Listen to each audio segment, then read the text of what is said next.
things. Man, maybe you shouldn't be there. But what you can do to begin with is every bloody thing you possibly can do to put yourself in the most virtuous and powerful negotiating position possible.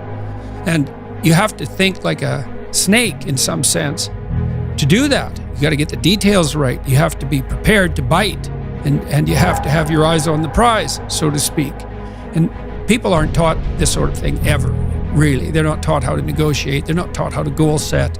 They're not taught how to conceptualize appropriate success in some broad sense. In some sense, that's what the humanities are supposed to teach people. So, on that point of understanding my inadequacies or someone's inadequacies, I really believe that it's really difficult to undergo self-development if you don't have self-awareness. And I was really trying to understand from your writings how someone is to build their self-awareness. It's almost like the unknown unknown. If you don't have it, how do you build the thing? I know a good exercise for that. It's like a prayer in some sense. In fact, I would say it's proper prayer. If you want to know something about yourself, sit on your bed one night and say to yourself, you got to mean this. Like, you got to be desperate. This is no game, this.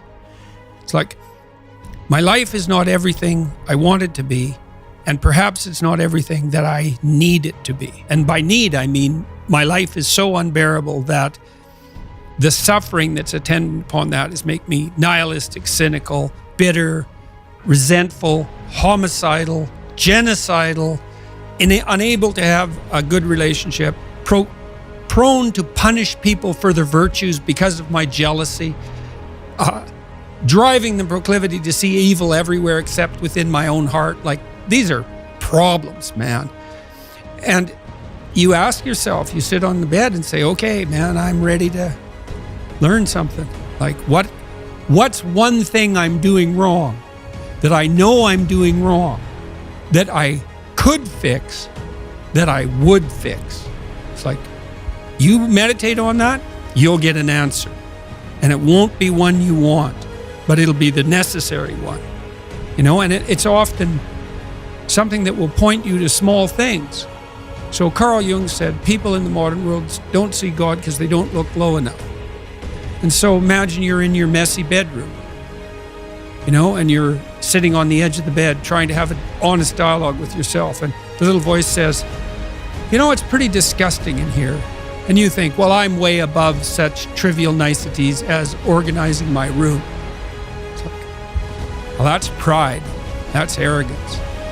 If you're above organizing what's actually yours, how in the world are you ever going to organize anything else? And so you get on your knees and you think, well, it's time to, you know, take a brush to the toilet.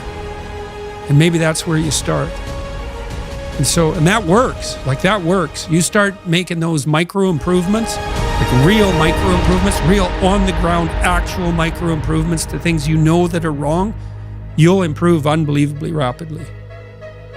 What you're talking about there sounds to me a lot like an overdose of arrogance and also the need for humility. Do you think the Western world suffers from arrogance because of our relative privilege and luxury that we kind of overlook? Of course, well, that's a temptation, right? I mean, when the radical lefty types go after people for their unearned privilege, they have a point.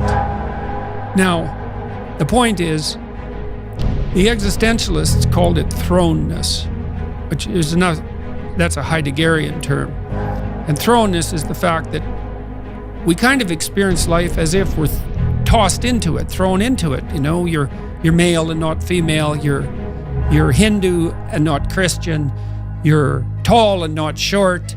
You have an arbitrary range of talents and an arbitrary range of limitations, none of which, in some sense, you chose.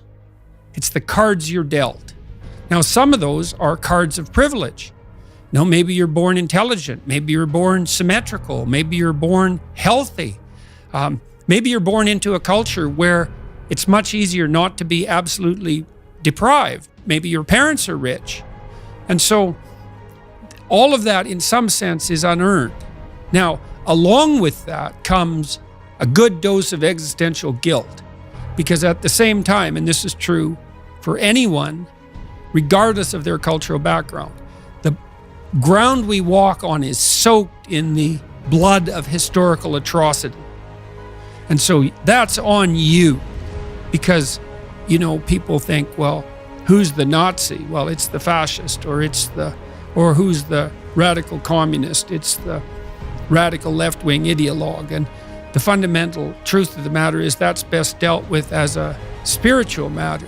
Is the adversary is within, really, most profoundly. And so you have to take the responsibility for that historical atrocity onto yourself. I was talking to Guy Ritchie this week about his movie King Arthur. It's quite an interesting movie in many ways. And when Arthur, who could be the hero, takes the sword, he's so overcome by visions of his murderous uncle that he can't pick up the weapon. Well, think about that. Now, you have weapons at your disposal, but they've been used by your murderous uncle. How dare you wield them?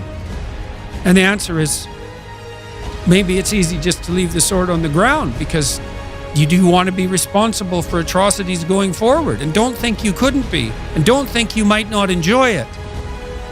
And so, the way you pay for your privilege is with your virtue. I mean that most particularly. You have these opportunities and this existential guilt. And the way you expiate that and atone is by doing your best to live the best possible life you can manage, to speak the truth, to treat people with respect, to abide by the principles of the dignity of the individual, and to put your house in order. And that's how you pay for your unearned privilege. All of us. And we all have our privileges and our curses, All of us have that. That's why it's not useful to be envious of people. You see you're a young man, you see someone drive by in a Ferrari with a blonde, and you think, my God, he's got everything. And, the woman in the car is a prostitute who's got a cocaine addiction, and her life is just one catastrophe after another. And he's had to lie and cheat his way into this position, and he's afraid that everything's going to come crashing down on him, and that's what you're jealous of. And it's just not that profound. You don't want someone else's fate. Man, your fate's enough, and your adventure's enough. It's plenty. It's more than you can ever fully realize. And so that's also part of the reason that we all believe that the individual has some intrinsic dignity. It's, don't be so sure that your position and your room is so damn trivial. It might be your attitude towards it that's trivial. And if you're in dire straits and dire circumstances, just look at how much opportunity you have to make things better. So, not that it's easy. You don't even want it to be easy. So. On that point of you don't want it to be